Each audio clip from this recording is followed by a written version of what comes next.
Alright mga kaibigan, nandito muli tayo sa ating reclamation. SM Prime, at nakikita nyo ang ating reclamation. Napakalawak na po. Nasa 52 hanggang 60 hectares na po ang kanilang naitambak nito. At nakikita po ninyo dyan sa ground natin ay mayroong mga kulay puti.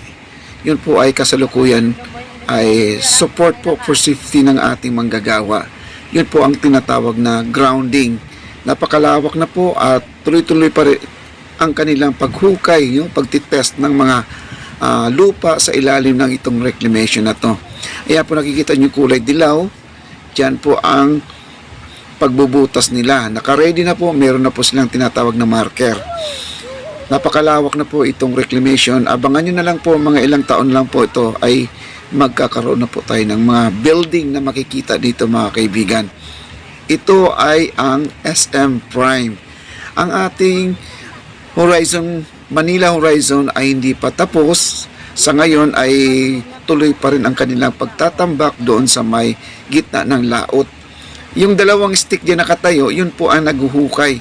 At hinahanap nila yung pinakamatigas na lupa dito sa ground na to, bago sila maglalagay ng marker kung ilang feet po ang na inabot po doon sa pinakamatigas na lupa. Ayan po ang kanilang ginagawa ngayon. Ayan po, tuloy-tuloy na po tayo sa ating pag-updates dito sa ating reclamation area dito sa may Pasay. At tawag dito mga kaibigan, Manila Bay pa rin, no? Part ng Dolomite, Manila Bay. At itong Pasay naman ay nasa reclamation naman tayo, kaya ang tawag po natin ay SM Prime. Ayan po, nakikita po natin doon sa may dulo. Meron po tayong nakitang barko ay nagtatambak po sila. Ayan po, no? Pasensya na po. Medyo ano po ang ating camera. Medyo against the light kaya nag-iiba po ang kanyang reaction, ang kanyang video. Wow. Ang dami na pong mga lupa nandyan ay hindi pa naipatag lahat. Halos araw-araw po sila ay nagtatambak. Kaya ang ating backhoe at saka yung bulldozer ay lagi na po naka-assign dyan banda sa site na yan. Ang tapat po niyan ay nasa likod na po sila ng Sofitel Hotel or Palisok.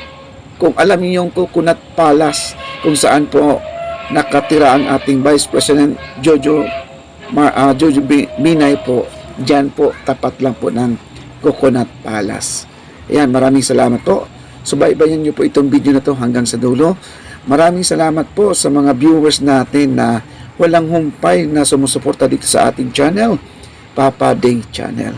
Ayan po, nagmukha na po tayong lahar, no? Wala po tayo nasa ibang planeta, kundi ito ay nasa Earth lang po tayo. Kala mo nasa ibang planeta po tayo, sa sobrang lawak po. Pwede na po ito gawing airport sa sobrang laki, no? Pag nakikita mo yung isang tao dyan, parang tuldok na lang po ang makikita natin sa sobrang lawak po nitong lugar na to. Ayan po, no? Napakalaki, grabe. At nakikisama naman din yung ating panahon. Ayan, makulimlim, kaya hindi po tayo gaanong nahihirapan mag-vlog. Ayan, maraming salamat po sa mga viewers. Hanggang sa dulo po, panoorin po natin. Thank you so much.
battery, di battery, cellphone, di battery.